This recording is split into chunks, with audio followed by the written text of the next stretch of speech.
Hi, I'm Wes Allen with DM Tales, and I was chatting with the singular Jorbin from Elder Goblin Games last week, and he dropped the number of systems that he's played in throughout 2025. This, of course, got me thinking about what my number of games played was, and I thought it would be fun to share not only that list, but some of the thoughts on all the wonderful systems I've been able to play this year. So here is my 2025 Year in Review, Games Played Edition. Let's roll it.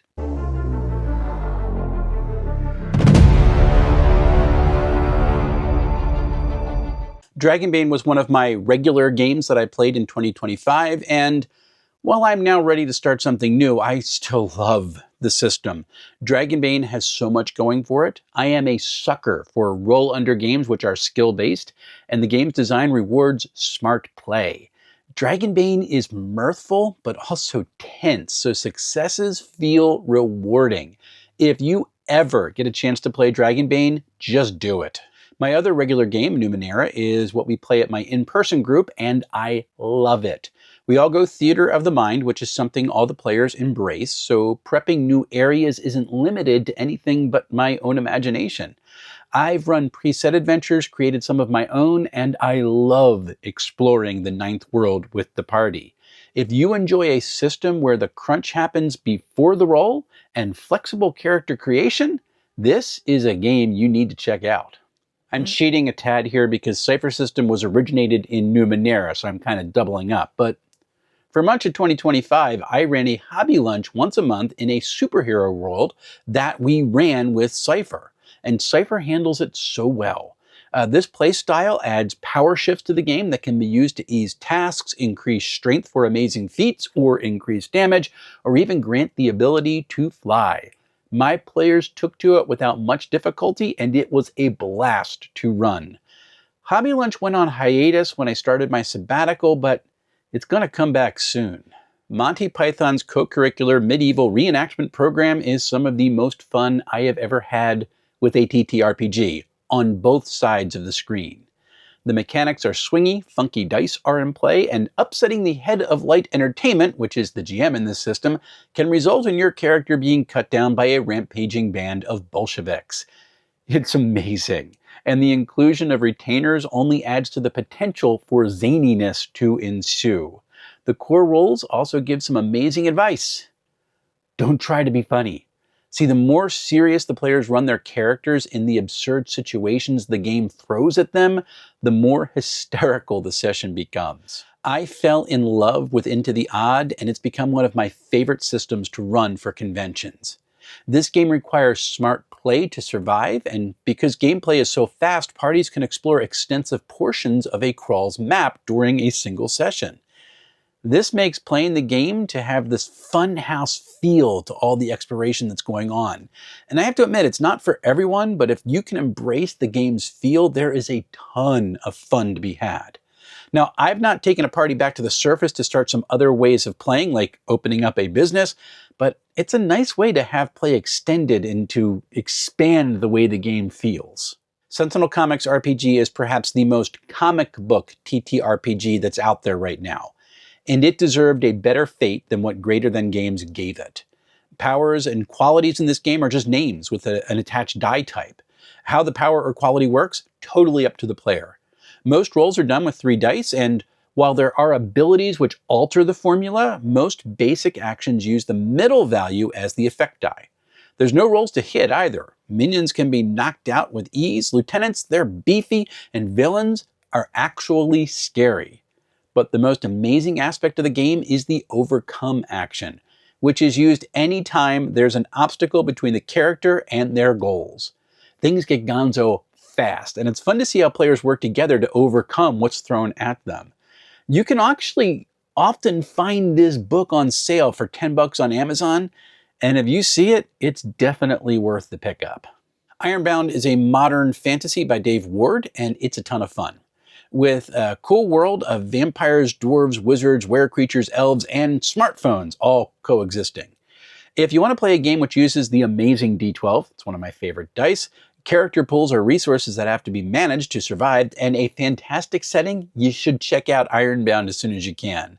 And you can meet Dave and purchased the game at his booth at the Philadelphia Area Gaming Expo in January. Dave took his Ironbound engine and migrated it to a more traditional fantasy world, which is being attacked by a sentient plague, giving birth to Plaguebound. Tolkienist fantasy creatures are not to be found in this world, though, so do not expect typical elves and dwarves. Instead, you've got mushroom people, imp-like beings, and giant bear creatures with antlers, among some other types.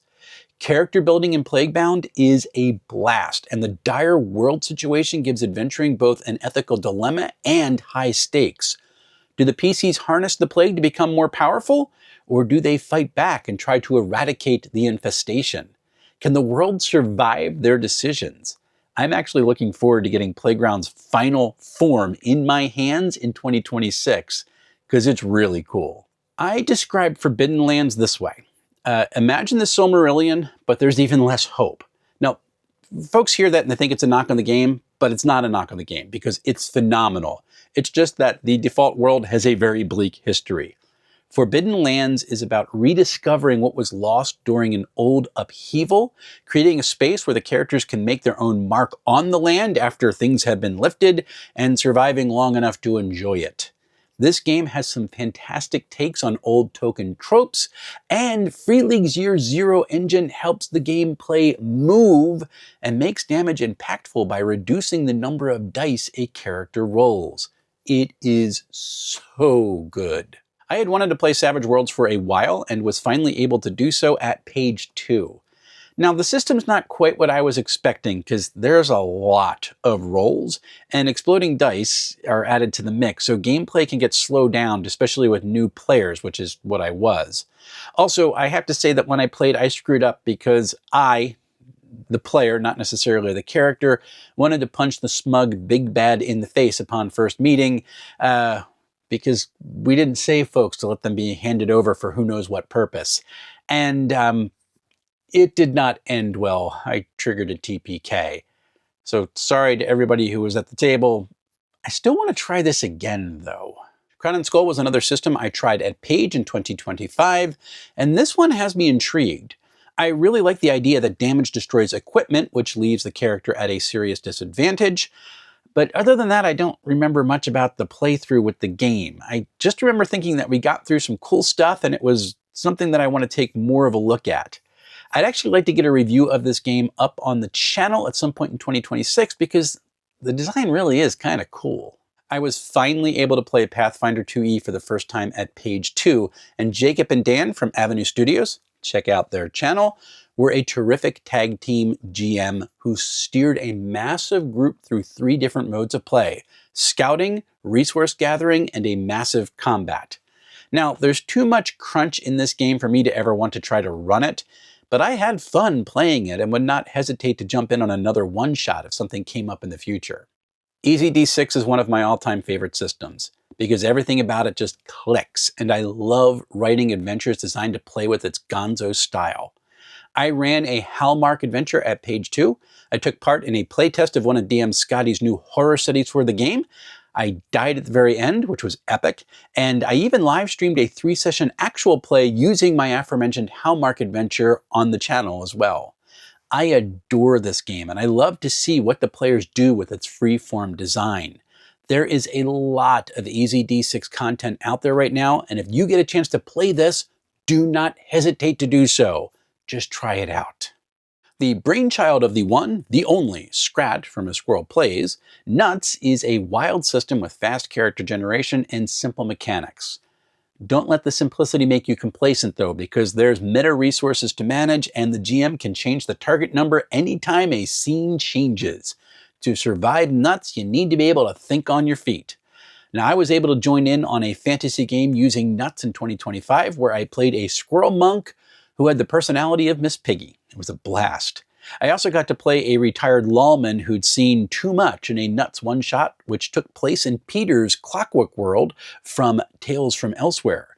Nuts is just a lot of fun.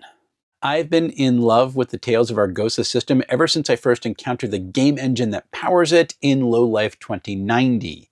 Now, this is the follow-up game to Low Fantasy Gaming, and it's just wild. Spells are all roll to cast, and magic is dangerous. Checks are roll under. That's a plus for me. And saving throws utilize a diminishing luck stat to increase tension. Also a plus for me. Combat is fast and furious and includes a fantastic exploit mechanic which I adored using in my one playthrough. Now, I got to play a character on an island exploration in 2025, and it was everything I'd hoped it would be. In fact, I'm actually considering returning to one of my previous campaign's worlds and switching it to Tales of Argosa in 2026, so we can explore that world in a whole new way. I've talked about Streamlined Superheroes a lot in 2025 because it's wild. John Fredericks, who's the man behind Sharp Mountain Games, came up with this superheroic system to be a sit-down-and-play game. He succeeded. Now, ever since I first encountered Streamlined Superheroes, it's become my go-to system when I need to put together a game with almost zero prep time. And folks have had a good time with it. I even ran a full adventure in the airport on the way home from GameholeCon. That's how easy it is to sit down and go. Players determine how their powers and skills work simply by narrative, and it's a simple beat a 10 mechanic to succeed on any check, and it basically takes under a minute to make a character. John is now continuing to iterate the game as people bring back play reports, which have added a lot of optional rules to the system, and that makes me even more eager to run it. It's only $5 on DriveThruRPG for the PDF, but John's also got a print version of it on Amazon for a whole $7.99. Really, if you want a fast and simple superhero TTRPG, look no further. My experience playing Gunslinger Knights, which is a unique Cypher System setting, it wasn't great. I just didn't mesh with how the table was run. But even a less than stellar experience has not reduced my thrill for the setting. It takes place in a broken world, and the characters are celestial knights who wield firearms and ride blessed motorcycles as their steeds as they fight against corrupt forces who want to expand chaos. Each knight is part of a specific order, they all have some amazing abilities to unleash, and the creatures they have to confront are wild. I am going to have to run an adventure or two of this in the coming year. I was excited to try out Coriolis the Great Dark at GameholeCon this year, and I was not disappointed. This new version of Coriolis takes the action into a much more wild space where there's more cracks into which characters can fit and adventures can happen. Free League's Year Zero engine does a terrific job keeping the action going and the tension up, which is something I appreciate more and more every time I use the mechanics in a game. My character actually died on a pushed roll while attempting an epic escape at the end of the adventure, and it was amazing. I have this game on my Christmas list, so I'm actually hoping to bring it to the channel sometime in 2026 and maybe even run it. I'm really looking forward to it. All right, full disclosure, Daggerheart is not my preferred style of game.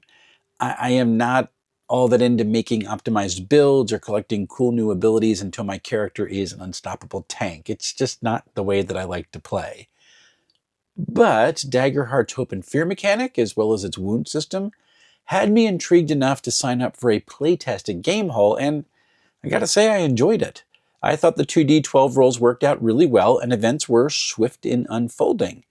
But I do think the game is best run with players who enjoy helping build the narrative of hope and fear, because that aspect of the game can pretty much be ignored or just reduced to mere mechanics without losing much of anything.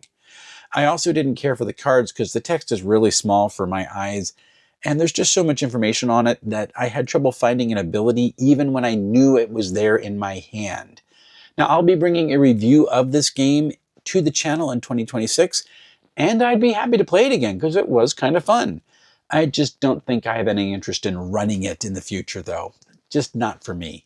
I ran a Shadowdark Gauntlet early in 2025 and then played in a session out at Gamehole, and I want more. Kelsey Dion's little game that could is such a great time. It's got mechanics that are familiar to folks who have played pretty much any version of D&D, but the time suck elements that are part of a lot of editions of D&D have just been removed. The 60-minute real-time torches keep the game moving when characters are delving into the Shadowdark, and victories feel earned because of this. If you have not tried out Shadowdark yet, get this one on your dance card for 2026. Also, you can meet Kelsey Dion at page 3 in January, so why not come on out? I was able to join a playtest of Godzilla, which is a narrative-first game filled with fun characters and gonzo challenges at PAX Unplugged this year. I really enjoyed how characters were built and thought the use of a card deck for randomization was an intriguing choice. That idea that cards have memory can help astute players get a feel for how likely a given attempt will succeed based on the cards that have already been played. And the stakes couldn't be higher when you're playing human specialists who are confronting the imminent threat of a kaiju crashing down on the party. Now, I would like to see unplayed cards shuffled after every round, but other than that, Godzilla gets a big thumbs up for me. The game is slated to hit crowdfunding in 2026, and I'm really looking forward to it. Index Card RPG, or ICRPG, is minimalist game design at its best. Scenes have target numbers, so there's no AC to calculate. Ability scores are just the modifiers, and damage is inflicted according to its type, which are all presented on the character sheet, so it's really easy to find. I played in a gothic horror adventure, which was creepy enough to make me cautious, but because of the way it was designed, I was wise enough to get my character and most of his party out of it alive. If you're ever looking for a fast game with a nice bit of depth and low crunch, Index Card RPG should be on your list of games to check out. Well, I've got a bonus game because I can't believe I forgot to put this on the list and record it yesterday. I played The Land of Eam in 2025, and it was amazing. This game has very much like a Powered by the Apocalypse feel to it in the way the mechanics work, because you roll and there are different levels of outcome depending on how well you roll. But whereas Powered by the Apocalypse uses a 2d6 to roll, which gives you a nice bell curve to your results, Land of Eam just uses a straight d12 because they wanted it swingy. And actually, the creators of the game said that. This is a lot of fun to play. It is very much the Muppets meet Lord of the Rings meet post-late stage capitalist hellscape. It's really kind of wild. And I just haven't had a chance to bring it back to the table again after that one session. But I would really like to, because I think this is a fantastic and a really fun game. And in fact, I have been trying to schedule with Jorbin, although our schedules have all been messed up, to get him to come onto the channel and actually run a stream where I get to play a character in it. So look for that hopefully in 2026. And I really want to bring this to the table again some more. So look for that too. What have I learned after playing all these different games in 2025? Well, a couple of things. First, I've learned that there are more games out there than I will ever get to play. I knew that already, but I know it even more now. The second lesson I've learned is that I will do everything I can, as much as humanly possible, to play as many of these games as I can, because I just want to. And then third, I gotta say that conventions are great opportunities to expand your exposure to different systems. So if you want to expand your gaming horizon, why not check out Page in January? Or if you'd like to go with something a little smaller, come to EcclesiaCon May 1st and 2nd in Palmyra, New Jersey. Folks, thanks so much for watching this video and taking the DM Tales journey with me. I really appreciate it. And if you like this video, would you do me a favor and consider posting a comment, doing the thumbs up, and maybe even sharing it? It really helps with the algorithm.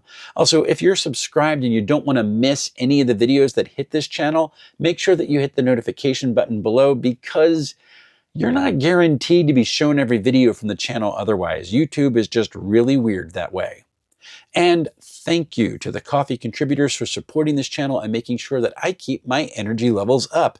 If you would like to contribute some caffeine to the cause and join DM Tales, the link, that's right over there. Okay, the holidays are brutal for finding writing time, so Star Trek Adventures will be the next review coming to the channel. People are beginning to make fun of me for that, but I do promise it's coming. I just need to find time to write it, and that's becoming really, really hard. I'm getting a tad twitchy, if I'm quite honest with you. I've also begun reading Daggerheart, but I'm not all that excited by it. I'm not that excited to review it. So we'll see how I make it through the book. It might get pushed back a little further into the year, because Dolmenwood is just sitting there calling me, and I really want to open that book up. And then on Monday, December 22nd, I'll have Page's Ron Meschker on to give some Page updates and share some other cool things that he's got on tap for this coming year. That'll start at 8:30 p.m. Eastern. Next month, I myself will be at Page making myself a nuisance, so if you see me there, be sure you say hello. And until we see each other again, folks, happy playing, everyone.